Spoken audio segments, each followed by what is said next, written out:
Hello, students. Hope you all are doing great. Welcome to the next session of Foundation of Business Managerial Economics, which is also called as Business Economics. So today we are going to study about um, we will study about supply analysis, and then today possibly we will also study about how market gets determined, and how the pricing and quantity demanded, supplied, and decided in the market. So, supply analysis. First, let us understand what is supply. Supply is defined as the amount of the commodity which the seller or producers are able and willing to offer for sale at a particular price during a certain period of time. Okay. In demand, what we studied was that when a desire or a want is backed by willingness and ability to pay at a particular price at a point of time, and that is called as demand. In supply, you say what quantity the seller is ready to offer. The seller should be ready to offer the commodity, willing to offer and able to offer the commodity at the price which he or she wants. Okay, during a period of time. So price and time, if you see both the definitions of demand and supply, price and time is common. Okay, only difference is there the demand analysis, the consumer is ready to buy, should be willing and able to buy, and here the supplier should be willing and ready to sell. Suppose, take an example, like if you are planning to buy a gift and the price of that gift is say 500, you go to a shop where the price is actually 500. So you are not ready to pay 500, you find it a little expensive, and then you start negotiating with the seller saying that, okay, can you give me in something like say 200? Then the seller will say, no, I cannot give you in 200. Then the seller, you will say, okay, I'll pay you 300. Like that, till the seller will not give you the product or not sell the product till the seller gets a particular price which he is convinced, and he feels that at this particular price he is ready to give the product or sell the product. Okay, so there is he won't be ready to sell the price at say 100 rupees, 200 rupees, because he's not willing to offer the product, because it may affect his profits, it may affect his total revenue. That is why. So that is the reason a seller should be able to sell the product at a particular price at a point of time. And in case of perishable goods, that time plays a very important role, as perishable goods has to be sold in a very short period of time, while durable products can be sold in a period of time, like long period. Now, the thing is supply function. The next concept here is supply function. Now, again, I have taken one function here. It has got abbreviations. Again, the same. Right hand side indicates the independent. The right hand side of the this particular function, where you can see there are variables. These variables indicate independent variables, or they are the cause, while quantity supplied QSX is the effect, that is dependent variable. So only if these variables change, we will be discussing these variables in detail in supply determinants. So if these variables change, then only quantity supply will change. Otherwise, it is not going to change, because as I said, all these variables are independent and quantity supply is dependent variable. Now, if we take, this is long run function, this is long run supply function. But if we take at a point of time only one of the variable and try to study its effect with the supply, then we will find that it is a short term function. Short term function where we assume, suppose price is changing, what is its effect on quantity supply? All other factors remaining constant. We have to assume all other factors are constant. So one at a time, only one factor is changing. rest all other factors are constant, then we call it as short-term function, which I have not put in the slide, but it is easy to understand. Now, the functions which were written in the abbreviations form, like PX, which stands for price of the commodity, ST stands for the state of technology, TR is transport conditions, CP stands for, say, cost of production, FP is factors of production, GP is government policies and all, because these are some of the factors which affect the supplier, the producer, or a firm. Okay, so here you won't find out those factors which were there in demand, like income, population, taste, preference. They were the demand factors. That was the demand side. Now today we are studying the producer side. So how does a producer behave, or what is a producer's behavior in different situation is nothing but the supply analysis theories. So let us take one by one the determinants of supply. In the determinants of supply, the first one is price of the commodity. The price of the commodity which the seller is planning to supply, or the seller is ready to supply. Okay. So as the price, now before we go to this determinants of supply, I would like to tell you what are the motives or objective of a consumer and a seller or a producer. A consumer normally thinks that whatever money I spend on a commodity or a service, whatever money I spend or whatever amount of money I'm paying to buy a good or a service, I must get maximum satisfaction. So that consumer always thinks like this, maximum satisfaction. Even if the consumer spends 10 rupees, will think that should get satisfaction much more than that 10 rupees. Satisfaction which is not measurable, but I'm just telling you that consumer always thinks, हम बोलते हैं पैसा वसूल हो गया. So that is, when do we say that? We say that when we feel that, okay, I'm satisfied with how much I paid. I'm satisfied that what I paid, against that I got a lot of satisfaction. So that becomes basically the satisfaction objective of the consumer. Now, how does the supplier think? The supplier normally thinks like that whatever expenditure, whatever the cost I have incurred to produce the product or to sell the product in the market, that much cost should be recoverable, and plus I must get some profits. So that is considered to be revenue. Some amount of revenue I must get, or some amount of profit I must get. That is seller. So seller will always try to sell more quantity, try to sell. I'm using the word try to sell. Whether he will sell or not, that we will get to know only when we check the market, whether he is able to sell or not. Okay. But here, what is his behavior? What is the behavior of a seller or a supplier? A supplier always thinks that if the price increases, I will always try to sell more in the market so that I can increase my revenue. So normally price and quantity supply has a direct relationship. So whenever the price will increase, the seller will supply more quantity in the market. I hope this particular point is clear. So there is more a direct and a positive relationship between price and quantity supplied. Again, price is an independent variable. It is the cost, and supply becomes a dependent variable. Quantity supply is a dependent variable, which is the effect. Okay, when the price increases or decreases, accordingly you will see how the supply increases or decreases.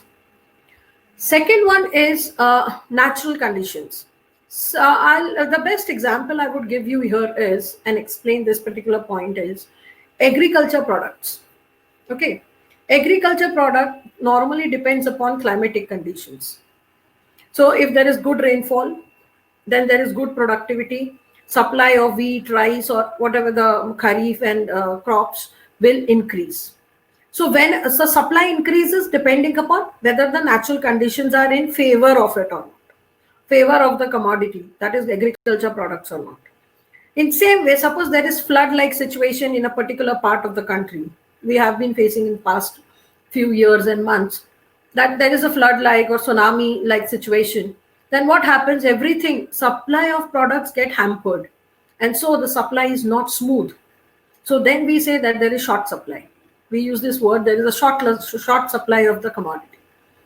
So that is how you have to understand whether the supply of commodity is there or not, because of there are some natural conditions or some natural disaster or some natural disturbances happening, and accordingly you make a judgment.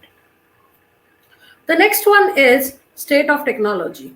The state of technology, as you must be knowing, to reduce the cost to a greater extent, producers have been reducing the cost continuously during a period of time. They try to use the best technology to produce the commodity. Okay. So now, if a producer is using outdated technology, may not be able to produce so much of commodity or so much quantity of the commodity, which a producer who who has updated the technology, has got the best of the machines and all, or these days you have got AI. Earlier, automobile industry used to produce one car or sometimes two cars in a day. Today they are producing in hundreds and sometimes in thousands. They are able to assemble the cars because they have got artificial technologies with them, artificial intelligence technologies. So that is how technology plays an important role. So better the technology, better will be the supply. And if outdated is the technology, then lesser will be the supply. Then the fourth one is transport conditions. Now the transport condition is, if there is smooth transport conditions, the roads, the transport facilities in the country is good, and easily the product can reach the consumer in a very short period of time or in a very less number of days, then we say supply can be increased, because you can supply products to those places where the transport condition is good. So transport is smooth, supply increases. Transport is hampered because there is say blockage in the roads due to, it could be landslide, it could be any other reason due to accidents and all, then the supply will reduce. Fifth point here is factor prices and their availability, and I will also include here cost of production. Factor prices, we studied in the basic concepts. We studied there are 4 factors of production in economics. Okay, those 4 factors are, I hope all of you remember those 4 factors. They are land, labor, capital, and entrepreneurship. Okay, so let us take the first 3, that is land, labor, and capital. Okay, so now if you see, if the prices of land in terms of the rent is increasing, if the rent increases, your cost of production, cost of supply will increase. Now, if the cost of supply increases, how will you recover? You will distribute that cost of supply into prices. So the prices will increase. Now, when the prices increases, what will happen to the supply? Supply will go down. Supply will go down? No, it will increase. Supply will increase because how does the producer think? The producer will try to supply more because the prices are increasing to earn more revenue. Okay. Now, how the consumer will react to it, we will see that in market after supply analysis. So factor prices again plays a very important role. Another example I'll give you here. Say labor cost, that is wage rates. Suppose labor cost, and that is wage rates or salaries, is increasing. Okay. So now this is increasing. It is a cost to the company. So it is C2C. Cost to the company. So the cost to the company increases. What will the company do? Earn this cost through increasing the prices. So the company will increase the price and then increase the supply so that they can earn the revenue and cover these costs. Like that, the factor of prices, a factor of production, prices, or cost of production plays an important role in determinants of supply, or decides how much will be supplied or how much will not be supplied. The next one is government policy.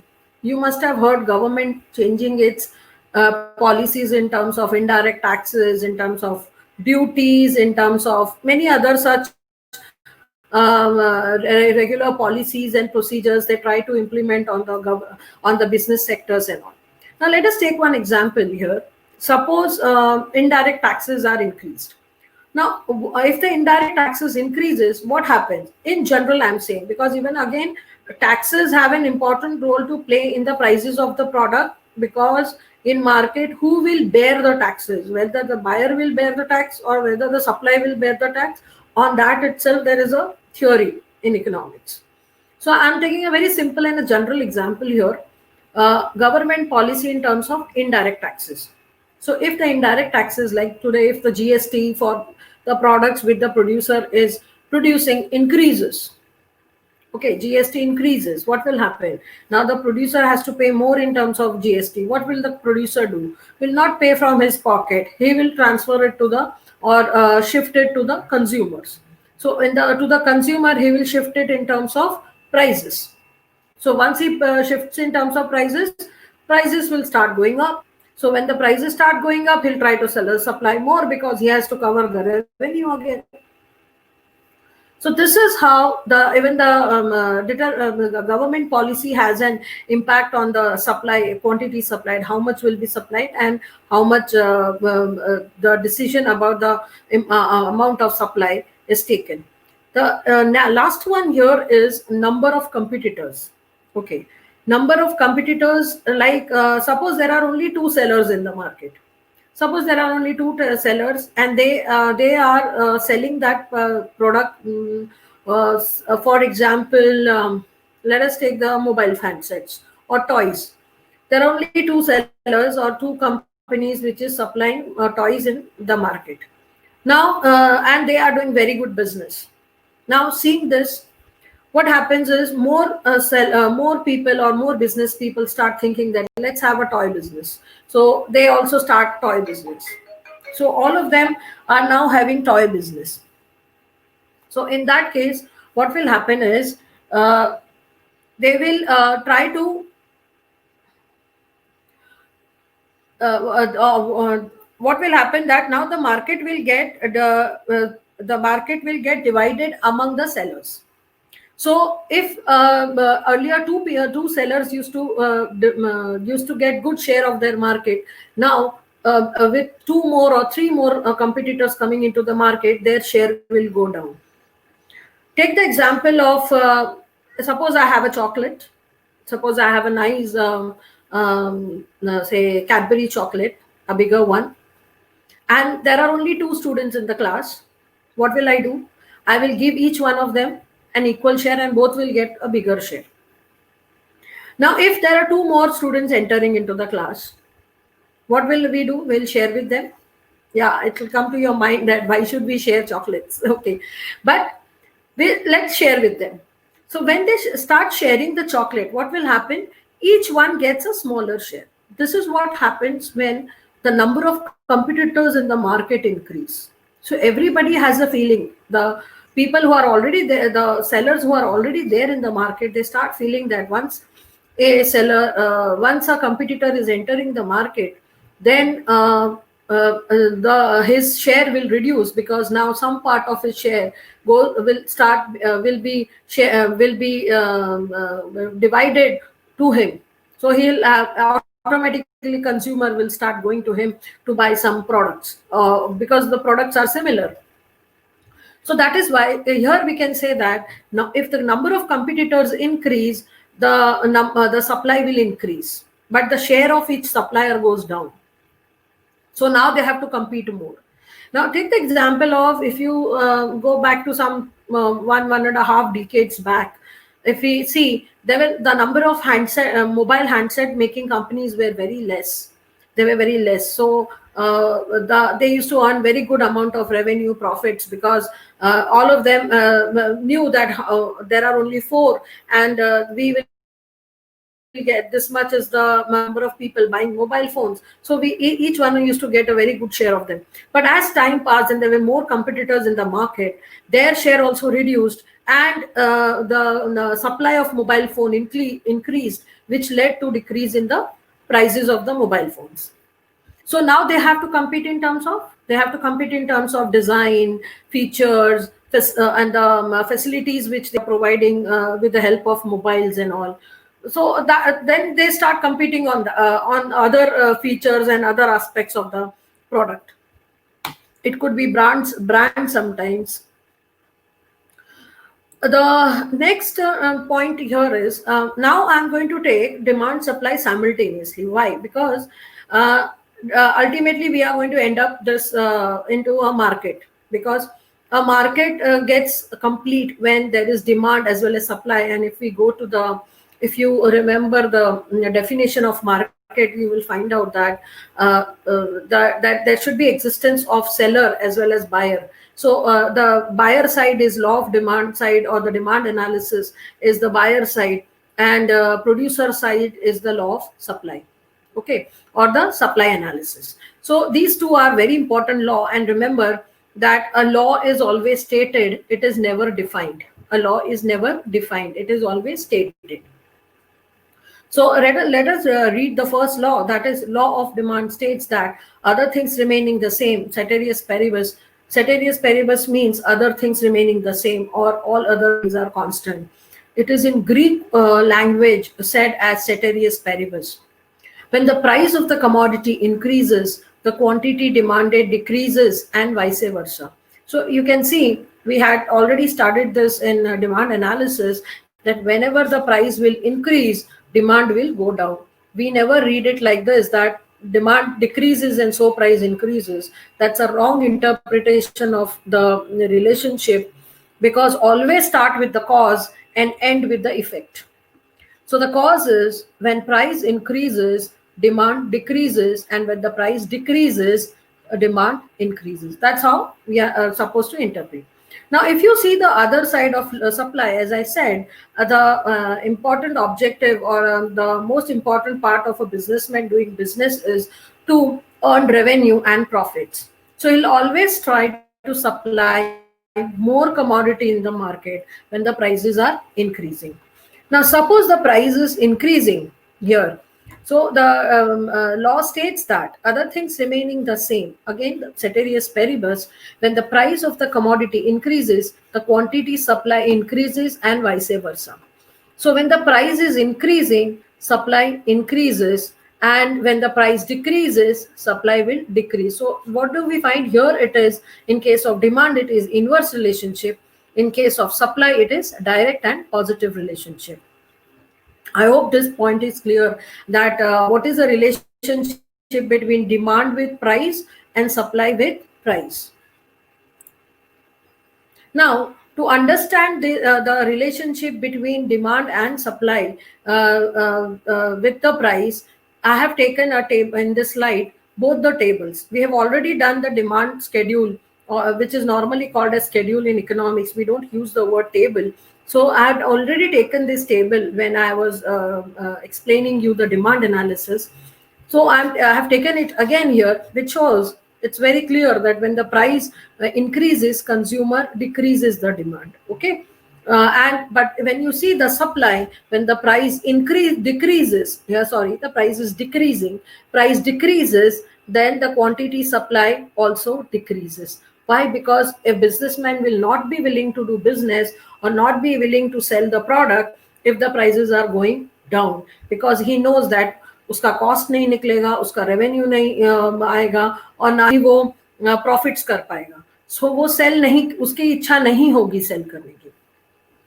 So these are two individual demand schedule. When I say individual demand schedule, means there are one consumer demanding the product at various prices, and supply is like one producer or a supplier selling the product at different prices.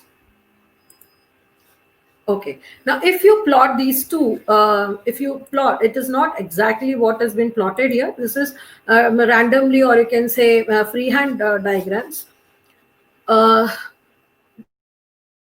Individual, if you plot this table into a diagram, then you get this particular individual demand curve and this shape of supply curve. So how do we read this individual demand curve? That a demand curve slopes downwards. I had already explained this again in my demand analysis, so I will stress a little more on the supply side. So you know about demand curve. Now what is supply curve? Supply curve is upward sloping. Never call it as downward sloping from, say, right to left. Don't never say that, or else say only positively sloping. Just interpret it as positively sloping. Or you can say upward rising. A supply curve rises upwards.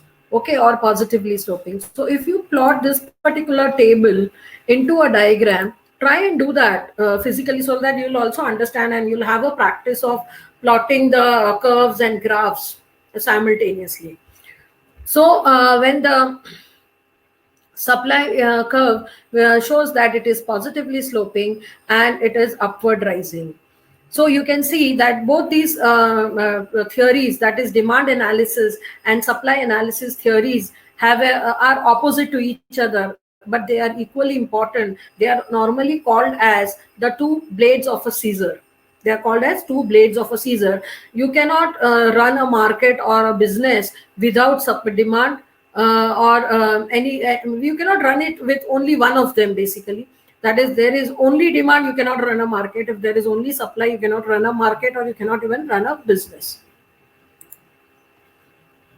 Now, these 2 points are very important for a market, that is market demand and market supply.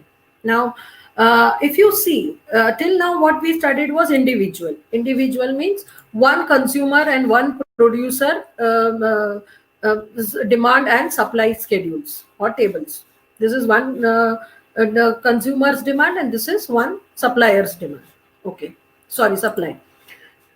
Now, I'm taking here is market demand and market supply, which market demand is also called as industry demand. It is also called as industry demand, or the demand of the whole industry. Okay. And this is also called as industry supply for the whole industry. Okay. So let us see what is how we get the market demand. How do we get this market demand? You can see here that there is price of pizza given 400, 300, 200 and 100, and X, Y and Z. There are three consumers. There are three different consumers, X, Y and Z, and they are demanding the product at different prices. So X is demanding as 1, 2, 3, 5. Y is demanding 3, 4, 5, 9, and Z is demanding is 3, 5, 7, 10. Like that is the demand by different consumers, and there are many consumers in the market buying this product, pizza. Okay, there are many. We cannot count them. That record is normally there with the sellers. Okay, that it's there with the company. So at 400 price, X, Y, and Z are buying 1, 3, and 3 quantity. They are buying 1, 3, and 3 quantity. So when they are buying this, so what is the market total demand of this product, or industry demand is 7. So what we do here is we do a horizontal summation. We do a horizontal summation to find out what is the total demand at 400 rupees. I hope this is clear.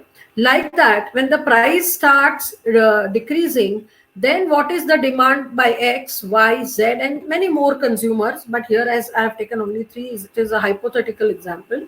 So 2 plus 4 plus 5, so it is 11. You will find gradually, as the price decreases, all the 3 consumers are increasing the demand. At the same time, the market demand also increases. The only thing is the share of each consumer will differ. The share of each consumer differs. This will help you to find out market share of that particular product. That is a step further. When we go a step further in what are the uses of market demand and how it gets applied. So when you read newspapers, you find some pie diagrams. Sometimes we find pie diagrams. I'll show you some type of pie diagrams. It is shown like this. Many a times it is shown like this. There is a pie diagram like this, and then they say that this particular company has got, say, 50 percent share. Okay, it shows like this, and then you get to know, okay, what is 50% share? That means this is the total market. This whole circle is a total market, and this company, say for example, has something like 25%. As the round is not perfect, so I'm just explaining you. So this is 25% somewhere like that. This is another 25%. It becomes, sorry, it has already become 100%. So you can reduce it like something like, we can reduce it to say this had made it 30, so we'll make it as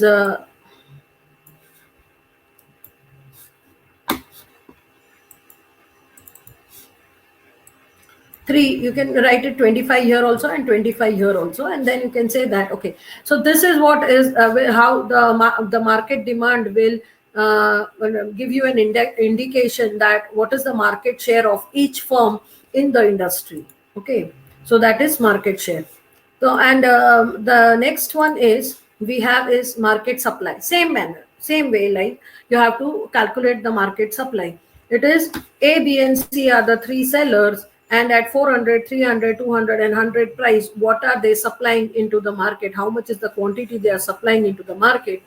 As the price falls, they try to supply less in the market. You can see that as the price falls, they are supplying less in the market. So the market supply goes down. It decreases. I hope these 2 tables are clear. And again, we do the same thing. 400, at 400, it's 7, 9, and 11. So you have to add this, which is called as horizontal summation. 7 plus 9 plus 11, which gives you 27, like that. 5 plus 8 plus 10, 23. Here we also did the horizontal summation to find out what is the total demand when the price is 400, 300, 200, 100 in demand, and in supply it is 400, 300, 200, 100. What is the supply by the seller? Okay, what is the supply, or what is the seller ready to supply in the market? Okay, now when you that's about the market demand and market supply. Okay, the next one is changes in quantity demanded and changes in quantity supplied. Okay, we had started in demand analysis. Why I am taking the slide simultaneously, the reason is you can distinguish the 2 theories, or you can distinguish the 2 analysis very clearly. Because many a time what happens, you have studied that demand analysis, but many times we don't remember, okay, that we had studied this particular concept. So when it gets repeated again, then it becomes more clear also. So if you see here, other things remaining constant. What is the concept here? Other things remaining constant. When the price increases, demand decreases. When the price decreases, demand increases. So how do we say? There is a movement from point A to point C. A movement from point A to point C is called as contraction. A movement from point A to point B is called as expansion. So a upward movement is contraction in demand, and a downward movement is expansion in demand. While if you see, exactly opposite happens in case of changes in quantity supplied. So what is happening in supply? That expansion in quantity supplied and contraction. When the price increases, there is expansion, and when the price decreases, there is contraction. Because when the price decreases, the supplier is not ready to sell. When the price increases, the supplier is ready to sell. The supplier will try to expand the market when the prices are increasing to earn more revenue. The supplier normally decreases the supply when the prices are going down, because he knows that he or she is not going to get revenue.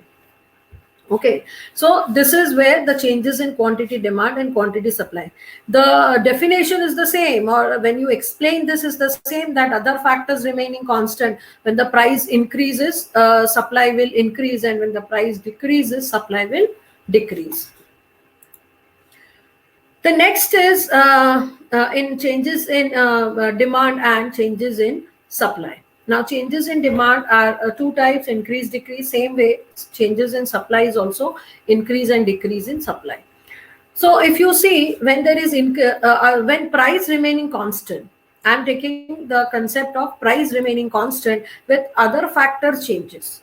So it becomes easier to analyze that when the factors have remain constant, when the prices remain constant, then if the demand is the changing due to other factors, like as we had discussed earlier, that income increases. If income increases, population increases, okay, a particular age group population increases, and so the demand for that particular product will increase. So shift the demand curve outside, or shift the demand curve rightwards. But if there is fall in the income because the people income is heavily taxed, okay, then in that case, or there is recession in the economy, we had taken a case of home loan also. if you all remember that housing people are ready to buy the houses if the prices of the home loan, interest rate on the home loan decreases, then the demand for home loans will increase, and eventually it will increase the demand for houses. That particular case, if you all remember. So, and but if the at the same time, if the interest rate decreases, what will happen? The demand will increase because the people are ready to buy the houses as the interest rate have gone down. So these are some of the examples, and prices remaining constant I have taken here. Similarly, in the supply side, but you have to be very careful in judging the factors or the cause.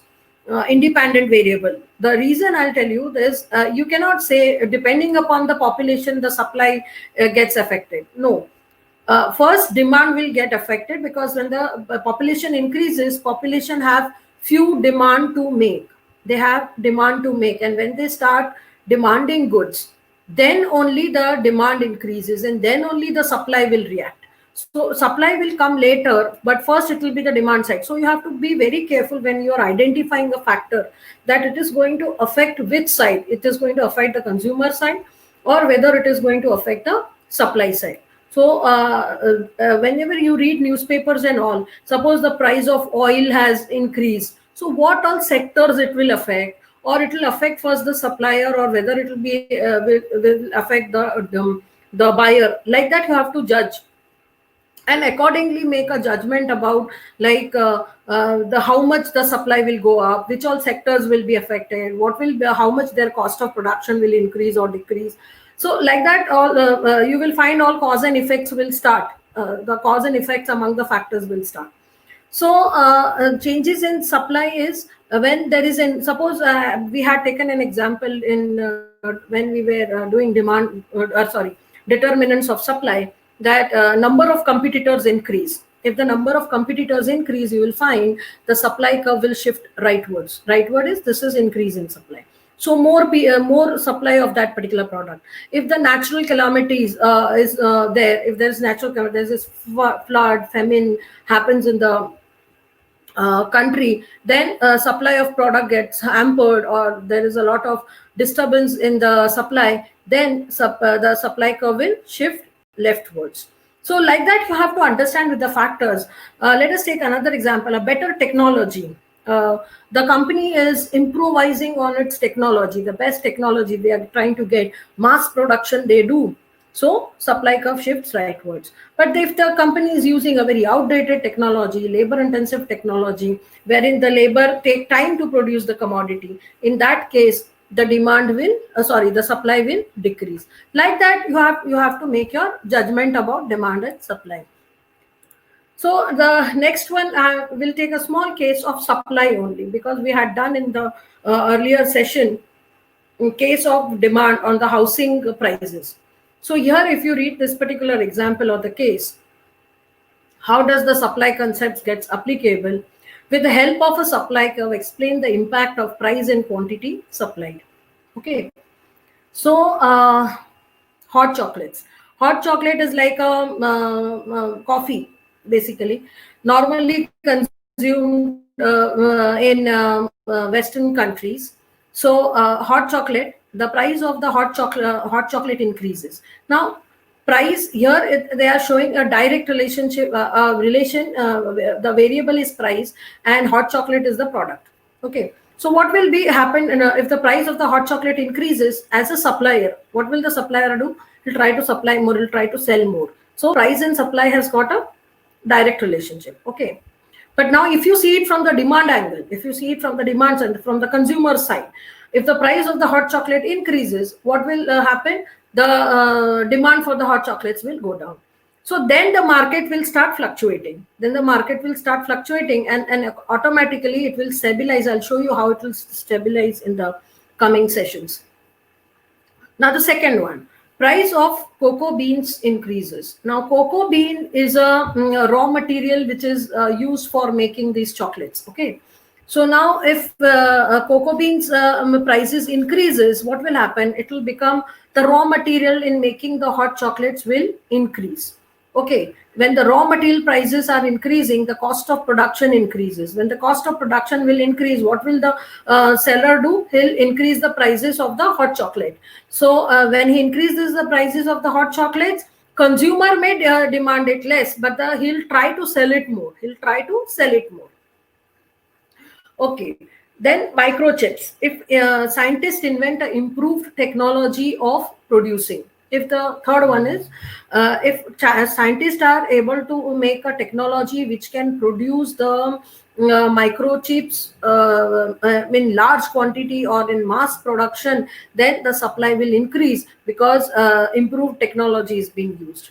Then agriculture, a bumper crop. Now, when we say bumper crop, means excess production of agriculture products. Okay, so what happens normally in our country, that if there is bumper crop, then government start stocking these products, the extra products or agriculture product in its warehouses, so that at the time of some disaster or when there is a need, okay, that time they can distribute to the people. And through that warehouses, they also distribute through the PDS systems. Okay, bumper crop itself means there is more supply of the commodity. Okay, so supply increased. Then textile, the price of cotton increases. Now, cotton is a raw material which is used in the making, which is used in the textile industry. It is a input for textile industry. Now, if the cotton prices increases, the cost of production for the textile industries will increase, and it may hamper the supply for them, because they will try to supply more, but they won't be able to produce as much as which they used to produce earlier. So this is how you're supposed to judge on the basis of the statements, that what will be the impact on supply. Now let us take the next concept, which is equilibrium. Now we are approaching market. Now, before going to market, we will first take up one example, which is with a principle, which is called as no case on the table principle. No case on the table principle. Okay, there is nothing pending. There is nothing is pending. Okay. Now, if I say nothing is pending, means nothing all resources are getting utilized. All the resources are getting utilized. That's equilibrium. You can see a weighing machine and two persons sitting on it, and they are trying to balance themselves. So that is how a market also tries to balance with demand and supply. So let us see the example here. I have taken a table. Now I have combined demand and supply both. The market demand and market supply of the one seller, sellers and buyers.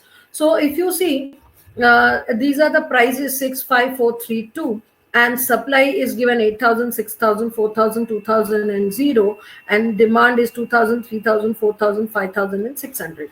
Now, if you see here, this is colored in red, which shows that at 4 rupees price, if the price is 4 rupees, the supply is equal to demand. So this is the point of equilibrium. This is called as equilibrium situation for the firm.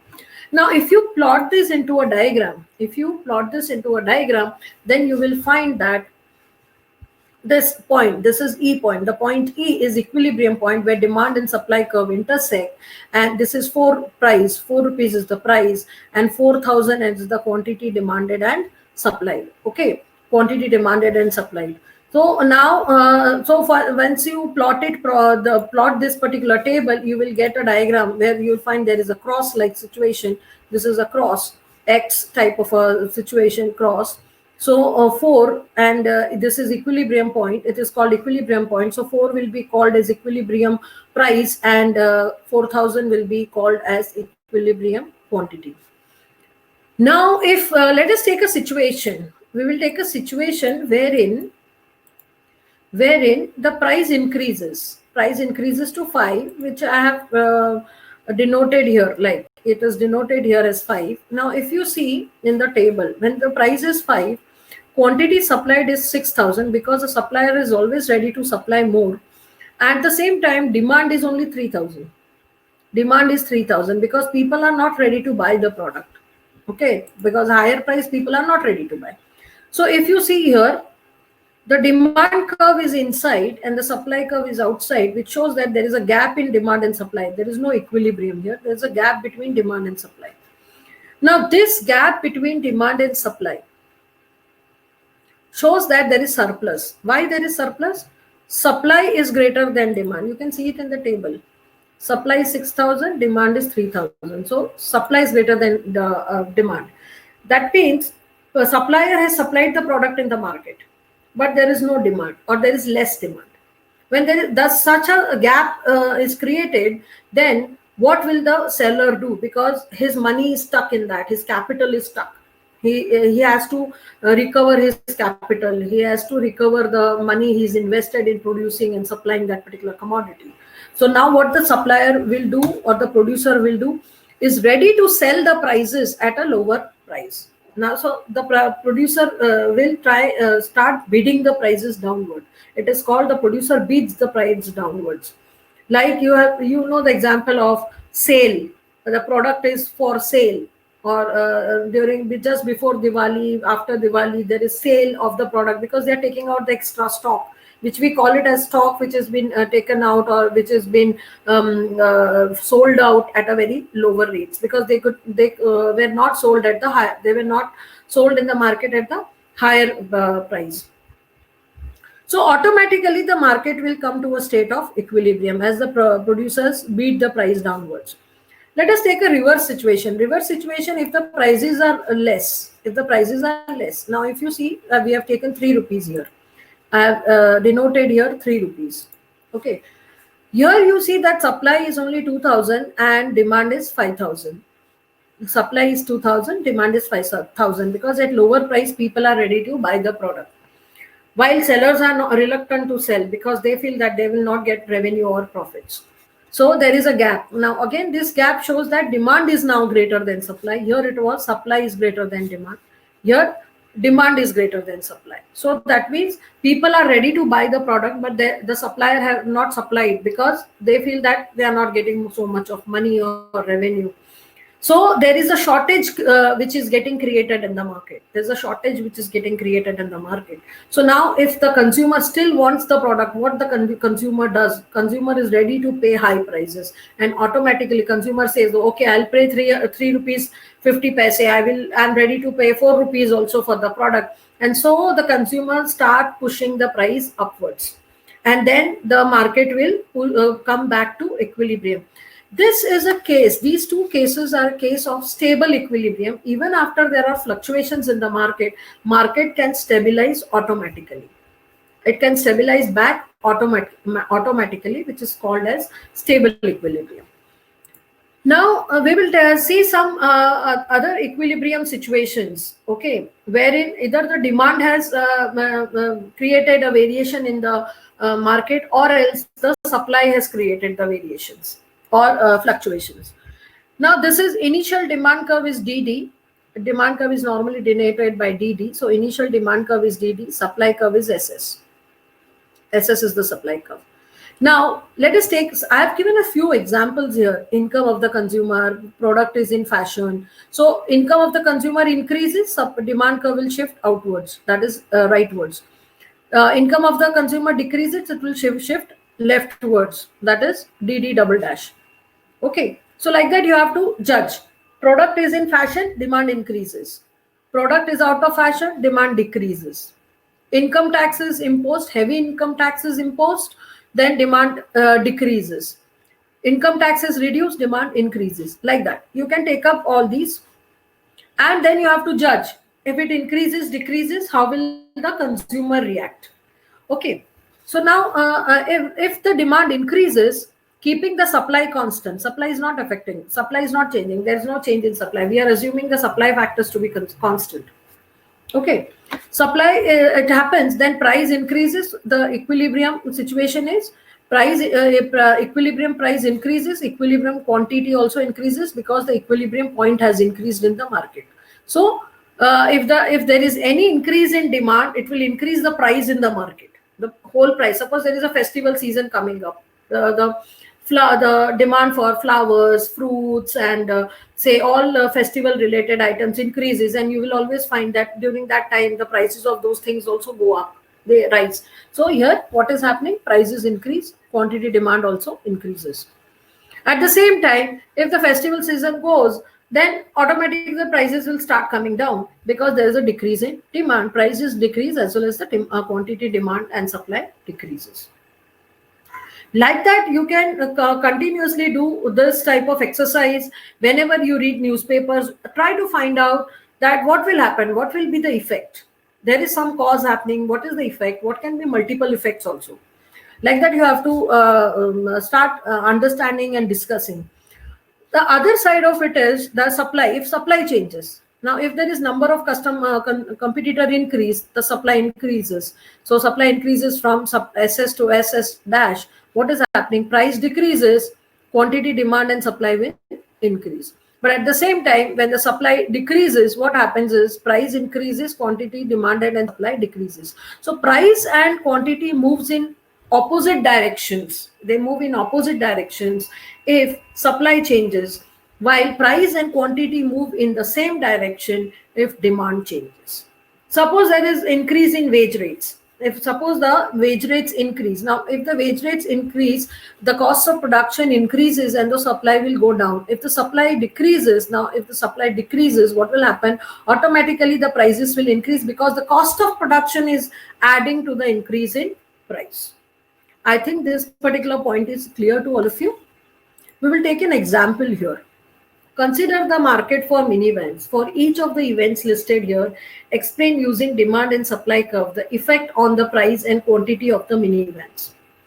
People decide to have more children. Okay, people decide to have more children. It is a population increase in population. So it normally happens from demand side or supply side? It happens from demand side. So I have taken the diagram here. It happens from the people decide to have more children.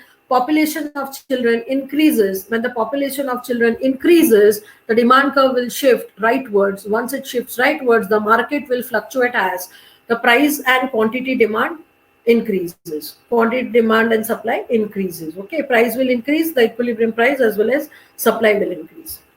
The second point, which is already there, a strike by steel workers raises the steel price. There is a strike by, now this is a case of minivan. Minivan is produced by using the steel. So if in the steel industry there is strike, so there is no production, the production is on a state of stagnancy, then what will happen? The supply of steel will decrease, and if the supply of steel decreases, whatever the amount of steel is available, the prices will shoot up. So you can see the equilibrium is showing that the prices increases and the quantity of steel available in the market is also less. The third point is here is engineers develop new automatic machinery for the production of minivans. Now engineers have developed a new automatic machinery, and so now if that machinery is used in the production of minivans, what will happen?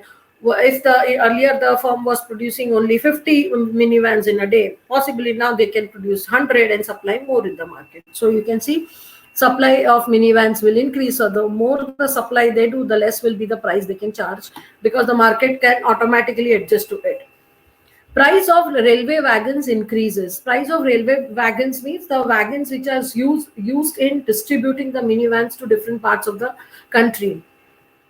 Okay, now if that transport cost increases, what will happen? Now initially if they were transporting 100 minivans in a day, possibly they'll reduce it to something like 75 or so, and because the cost of production, the cost of transport has increased, the prices will go up. They will also charge high prices from the buyers in the market. Similarly, the stock market crashes and lowers people's wealth. Now people don't have money, and because the stock market has crashed and people have lost all their money in the stock market, so what will happen? It's like reduction in the income of the people, and so they will demand less. So it is very important. If you I have taken this example. If you see these examples, such type of examples, try to judge that what will be the effect, whether the effect will be from the demand side strong or the effect will be from the supply side. Okay. Here, these are very simple ones. You can have multiple type of diagrams also in this, where demand as well as supply curve both is changing. because that's how the market continuously changes. Okay, so here assume that Indian jute industry is at present in an equilibrium state with the producers supplying jute bags only to the domestic market at the prevailing market price. This is another example. Apart from domestic suppliers, Indian jute industry faces competition from Bangladesh. Explain with the help of supply and demand curves how the following events affect the equilibrium in the jute industry. So now these are the situations given. These are the 4 situations given. Let us see, practice these things so that you will understand better. Poor domestic demand. Demand is poor for jute bags. It is very directly said, demand is poor. So reduce the demand, shift the demand curve leftwards. Okay, once you shift it leftwards, automatically you get the market price of that jute has gone down. Quantity, demand and supply has gone down. Then the third one also is the same, because cement industry, which is one of the largest user of jute bags, is exempted. So now cement industry, which used to use jute bags, now they are exempted from using jute bag. Now they can use any other type of bags to pack the cement. Okay, or pack the cement, like they can use plastic, they can use any other type of bags. So now they will not demand more of jute bags. So the demand for jute bags will go down further. Okay. Then increase in competition from Bangladesh. There are some competitors who are selling jute bags in India, like the way it happened in case of China. We were having toys in India, toy makers in India, but China started dumping its toys in India. What happened? There was too much of supply of toys. So when there is too much of supply of toys, all of them will, the market price of the toys will go down, because there is supply of toy have increased. So the market price of the jutes here go down, and the quantity, demand and supply increases. The fourth point goes with this, where the supply decreases because farmers, instead of producing jute, because when they saw that, okay, now cement industries are not demanding jute, so now let us grow, instead of jute, we will use our land in growing some other agriculture products. Automatically, the supply of jute from the agriculture sector will reduce, which will increase the prices of jute in the market, because quantity, demand and supply have decreased. So it becomes very easy to understand if you know to draw these diagrams, but don't make mistake in drawing the demand and supply curve with respect to price. Otherwise, you will not get a diagram which will be easy to understand. In same lines, I have taken some more example here. Third example is about hot chocolates. In the hot chocolates example, I have taken here which all goes with which diagram, that winter starts and the weather turns sharply colder. People will demand more hot chocolates. जैसे होता है India में, summer season starts and people start demanding more of ice creams and all. So that is how the demand will increase. Surgeon General in US announces that hot chocolates cures acne. If pimples are being cured, this is an announcement done by a doctor, that pimples are cured through hot chocolates, then everybody will start having hot chocolates. So the demand will increase. Population increases, demand will increase.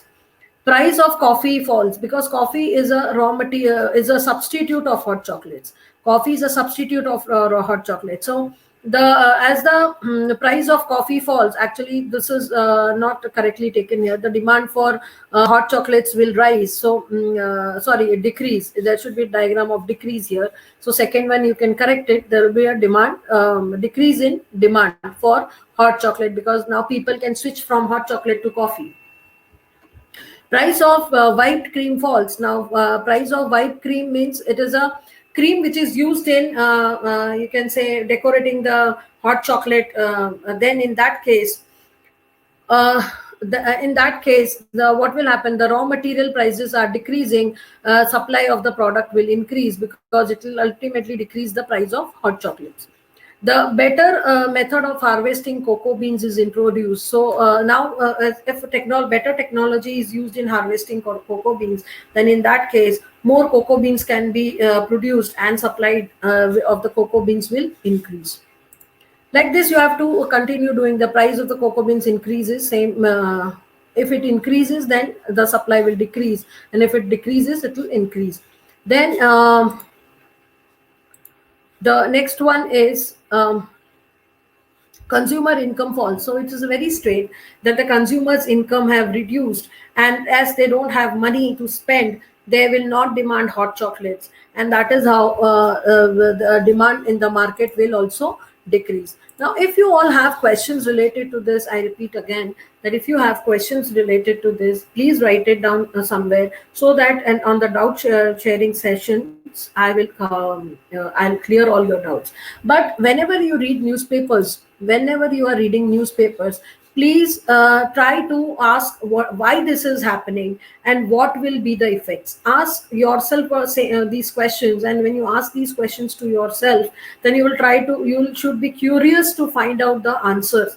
And if you don't have and nobody is there to answer, start asking your teachers or friends and start discussing with them, and automatically you will get the answers. And because the whole world functions on cause and effect, so don't worry, it is not so difficult to understand. Thank you everyone, and I hope you all are doing great, and try and see the videos again and again if you don't understand for the first time. Thank you all.